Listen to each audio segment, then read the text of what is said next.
Hello welcome to Aligarh वालों। ये सलमान भाई की शॉप है। सलमान भाई की शॉप पर हम न्यू चीज का अपडेट देते रहते हैं। सलमान भाई जो कॉम्बो सेट पहन रखा है इसके रेट बताएंगे आप पैंट और शर्ट के? भाई कॉम्बो 400 रुपए में। ओके दोस्तों, और ये पर वाली जो हुडी है इसका रेट है कुल 200 रुपए में। देखो दोस्तों, आपको न्यू चीजें दिखा रहे हैं। सलमान भाई की शॉप पर हम आते रहते हैं, आपको नई नई चीजों का अपडेट देते रहते हैं। ठीक है भाई, 250 रुपए की 2 शर्ट है। ओके 100 रुपए की एक हुडी है भाई। ठीक है ठीक है भाई, दिखाइए दिखाइए, डिजाइन दिखाते रहिए। 250 रुपए के 2। ठीक है भाई, 250 रुपए के 2 हुडी है। अब और ये 3 सीटर है 400 रुपए की 2।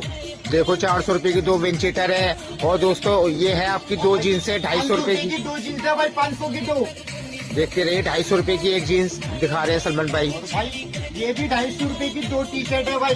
देखो। होगी। ठीक है भाई, खोल के दिखाइएगा सलमान भाई। देखो 250 रुपए की 2 चीजें, ये शॉर्ट शर्ट बोलते हैं इसको। इसका तो बहुत कलेक्शन आया हुआ है। ठीक है भाई, सलमान भाई की शॉप पर एक बार। ठीक है भाई। ओके दोस्तों, ओके एक बार शॉप